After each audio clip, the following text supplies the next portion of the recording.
मित्रों, आपकी बात आपके साथ राकेश मोहन त्यागी यूट्यूब चैनल के दद्दा जो आज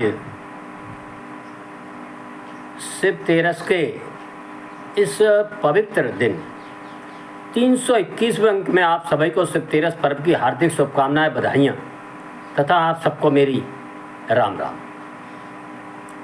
मित्रों, आज मैं चर्चा करूंगा इस अंक के माध्यम से अंत्योदय का लक्ष्य किस प्रकार ये सरकार लगातार अपनी योजनाओं के माध्यम से बिना किसी भेदभाव के पूरा करती जा रही है। और इस संबंध में आप सबने देखा होगा कि बीते 3-4 दिनों के पीछे गांव-गांव मुख्यमंत्री आवास, प्रधानमंत्री आवास योजना के लिए द्वितीय सर्वे का आयोजन किया जा रहा है।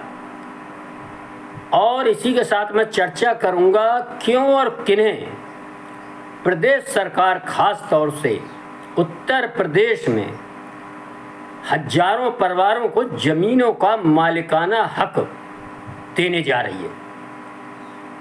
दद्दा मेरा अनुरोध है, जब जनहित के, लोकहित के, गरीब हित के, गांव गरीब किसान, झुग्गी झोपड़ी के इंसान से संबंधित इन अंकों को ध्यान से सुने और सुनकर भैया पसंद आ रहे हो जो मेरे बतबतो कहें, जो आपके जौरे में लगातार आने को प्रयास करता हूँ। और मेरे एक इच्छा रहती कि आप सब मेरे उत्साह बढ़ा में जाके ताई आपको करने तेन अंकन को सुनकर जिन भैया नया भाई चैनल सब्सक्राइब ना करूँ, यूट्यूब पे जाकर आपकी बात आपके साथ राकेश मोहन त्यागी बोलकर यूट्यूब चैनल को सब्सक्राइब करें, इन अंकन को सुनकर लाइक करें। और ज़्यादा से ज़्यादा बिल्लात फ़ोन होते हैं दद्दा हम सबके फ़ोन में, उन पर दद्दा चैनल जा अंकन को शेयर कर दो करो, जहाँ से हम सबको जब परिवार से जुड़े लोगों को बड़ा उत्साह मिलेगा। और देखो, जीवन को जो समय धीरे धीरे निबर जाता है, लकड़ोई चलो जा रहा हो, लेकिन मैं देख रहा हूँ बहुत दिनों से बहुत से लोग मेरे चैनल पर अंक तो सुनते हैं, पसंद तो करते हैं, लेकिन जिन्हें का दिक्कत है कि चैनल सब्सक्राइब और लाइक न कर पाते। यदि आप न कर पा रहे हो तो काऊ अपने परिवार के नवयुवक से कह के ये करवा सकते हैं।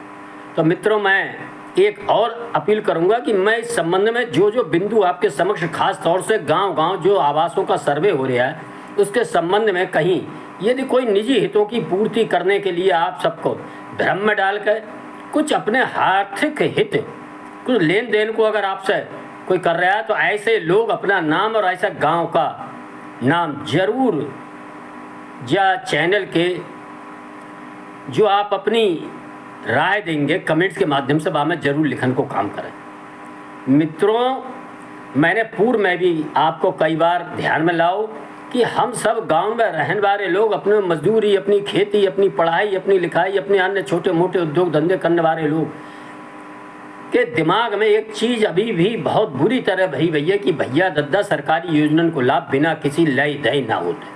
और लगातार मैं भी प्रयास करता हूँ, सरकार भी लगातार प्रयास कर रही कि ऐसी गरीब हित की, दलित हित की, ग्राम हित की योजनाओं में जो पहले का प्रचलन था बिना लय दय ना हो तो, लेकिन अब ऐसा कहीं नहीं। लेकिन हम हैं कि मानते नहीं।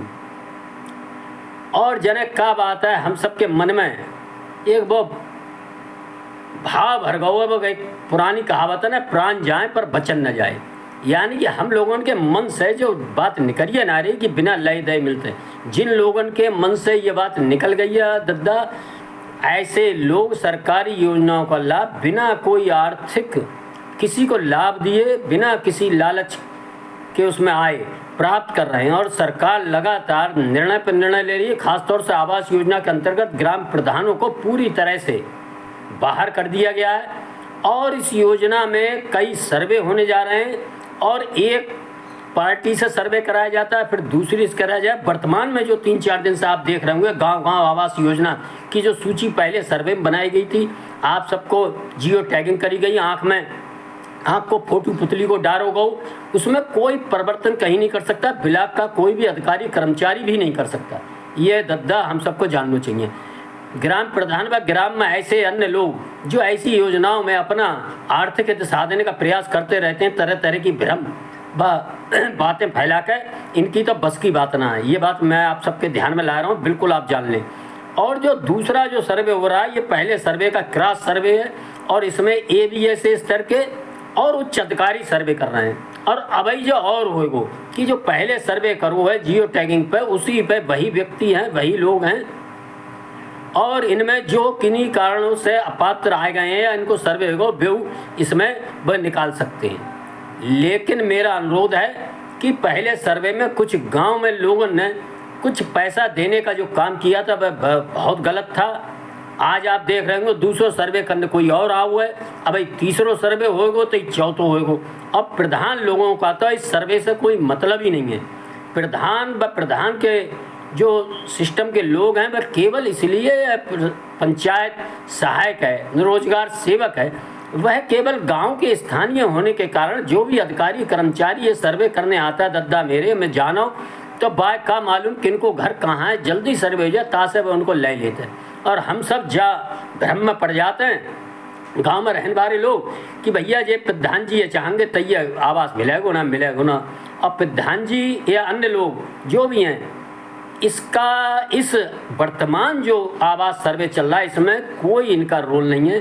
बेचारे काऊ को दोष मत दियो और ना काऊ से ज़्यादा आशा रखियो, क्योंकि 2-4 महीना बाद बत्ता जमा होने वाले हैं, चुनाव आने वाले नए, तई कहीं कोई लोग अपनी भ्रम में पड़कर किसी प्रकार इस योजना का लाभ प्राप्त करने के लिए भैया काऊ के चक्कर में मत आ जाइयो।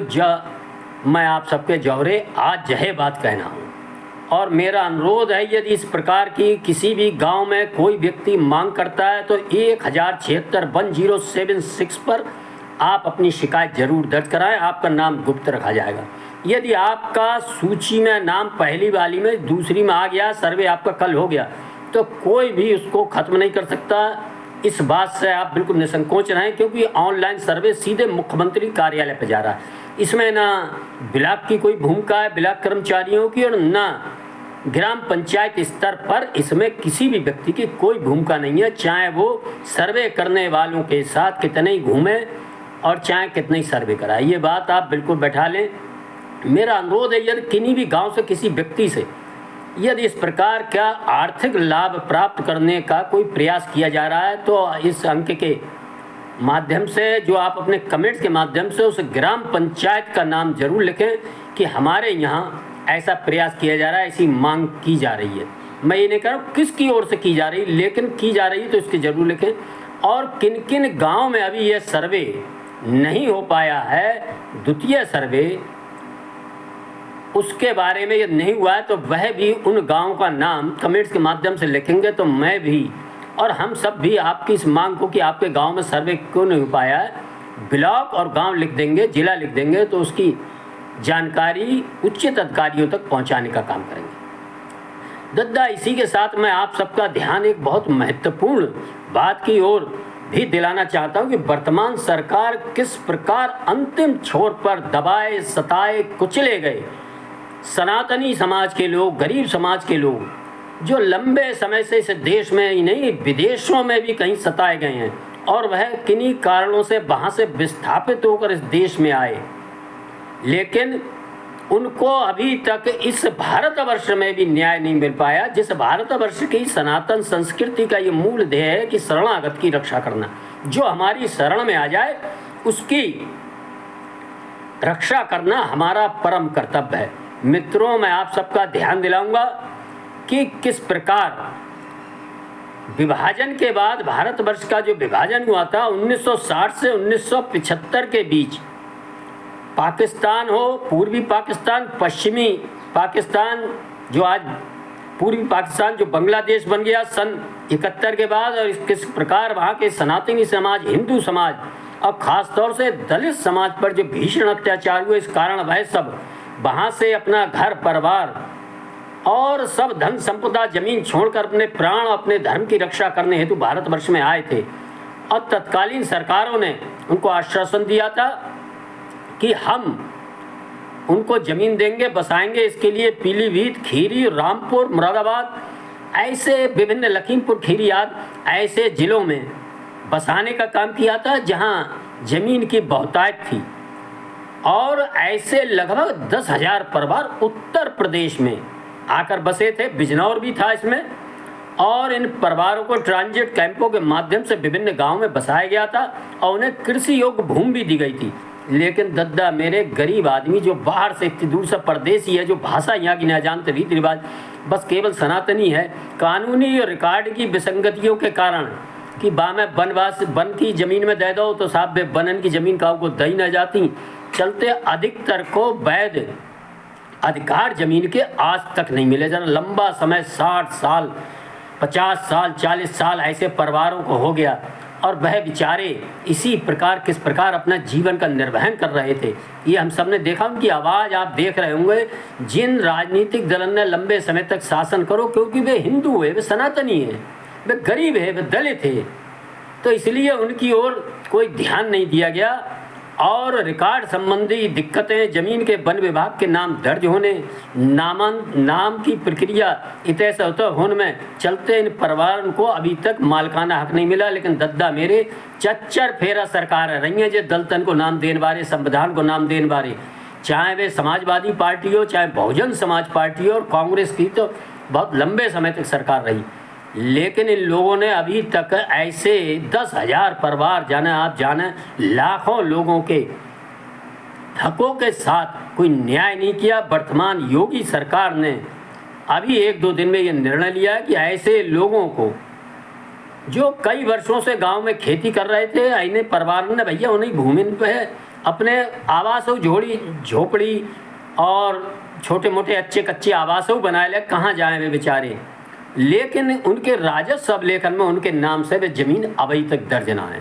सरकार ने निर्णय लिया है कि ऐसे लोगों को तुरंत और सारे डीएम और सारे एसडीएम और वह अन्य उच्च अधिकारी राजस्व विभाग के सख्ती से निर्देश दिए कि जहां भी जिस कानून का प्रवर्तन वन जमीनें, तो वन शब्द हटाइए और इस जमीन का आवंटन में इनके नाम उस जमीन का पट्टा दीजिए, इनका नाम मालकाना हक में इनका नाम दर्ज कीजिए। एक बहुत सुंदर निर्णय है मित्रों। आज मैं इस अंक के माध्यम से इस शिव तेरस के पर्व पर वास्तव में सरकार का ये निर्णय भगवान शिव की तरह है। भगवान शिव भोले भंडारी सभी की मनोकामना पूर्ण करते हैं। और आज इस अवसर पर मैंने जो आपके समक्ष ये 2 बिंदु विचार हित रखे, मेरा अनुरोध है कि यदि हम नहीं सुधरेंगे तो जग नहीं सुधरेगा। हम लोगों को लालचवश और पुराने सिस्टम से बाहर नहीं निकलेंगे और ये मन से अपने भाव नहीं निकालेंगे कि भैया पुरानी सरकार ना, पुराने रीति रिवाज नहीं है। आपके हक के लिए, गरीब के हक के लिए सरकार ने विभिन्न तरह तरह की योजनाओं बनाई है कि जिससे कि आम आदमी को बिना किसी उसका आर्थिक दोहन हुए, बिना किसी रिश्वत, बिना किसी खर्ची और बिना किसी पर्ची के उसे सरकारी योजनाओं का लाभ मिल सके। ये सारे कार्य ऑनलाइन हो रहे हैं, इसमें कहीं कोई परिवर्तन नहीं हो सकता और इसमें सीधा पैसा न ब्लॉक से आना, न ग्राम प्रधान के यहाँ से आना, न पंचायत से आना, सीधा मुख्यमंत्री कार्यालय के द्वारा जो पात्र व्यक्ति है, जो महिला है, उसके खाते में आना और इसे कोई नहीं रोक सकता। ये बात बिल्कुल मन में बिठा लें। मेरा आपसे विनम्र अनुरोध है कि इस प्रकार की जो भी, चाहे किसी प्रकार का सामूहिक विवाह योजना हो या आवास योजना हो, मुख्यमंत्री आवास हो और कोई पेंशन योजना हो, ये सब ऑनलाइन ये करने के बाद और कागज़ आप सबमिट कर देते हैं तो इसमें कोई किसी प्रकार का, पहले होता था कि नाम कटवा दो साहब, वे नाराज़ हैं, उन्हें वोट ना दो और उन्हें वोट देंगे हम तो वे हमारा जो करवा देंगे, ऐसा कुछ नहीं है। इस भ्रम से हम बाहर निकलें, सचेत रहें, सजग रहें और संगठित रहें। गांव-गांव ग्राम प्रधानी का चुनाव चल रहा है। हमारी भाई भाई में आपस में वैमनस्यता, लड़ाई झगड़े व अन्य लोभ प्रलोभन, मैं कई बार आपको कह चुका हूँ। पूज्य बाबा साहब की चेतावनी को याद रखें कि गांव की कानून व्यवस्था, गांव का संविधान लागू करने का अधिकार किन हाथों में जाना है, वह आपके हाथ में। आपके किए मतदान के माध्यम से आपका ग्राम प्रधान, क्षेत्र पंचायत सदस्य, जिला पंचायत सदस्य चुना जाएगा। यदि आप किसी लोभ और किसी निजी हित की आशा में ऐसे किसी व्यक्ति को, जिसने अभी आपके गांव में 5 वर्ष में किए कार्यों के बारे में जाना है, चाहे वो वर्तमान प्रधान है या प्रधानी लड़ने का वो इच्छा रखता है, तो उसके काम को समझें, महसूस करें कि आखिर उसने गांव की स्वच्छता में, गांव के विकास में और गांव के लिए सरकारी योजनाओं को लाने में क्या योगदान दिया है, कितना जागरूकता का काम आप सबके साथ मिलकर किया है। इन सबको ध्यान में रखकर जब अपना मतदान बाबा साहब की चेतावनी को ध्यान में रखकर करेंगे तो निश्चित ही हम सबके जीवन में उजियारा आएगा। आप सबने सुना दद्दा, इसके लिए मैं आपके जौरे आ जाऊँ एक ज़रूरी सूचना दें। मेरा अनुरोध है आप सब अपने जो प्रतिक्रिया देंगे कि किन किन गांव में किस प्रकार इन योजनाओं का कार्य चल रहा है, मैं आपकी इन प्रतिक्रियाओं के इंतजार रहूँगा। धन्यवाद। जय श्री राम, जय श्री वाल्मीकि भगवान, भारत माता की जय।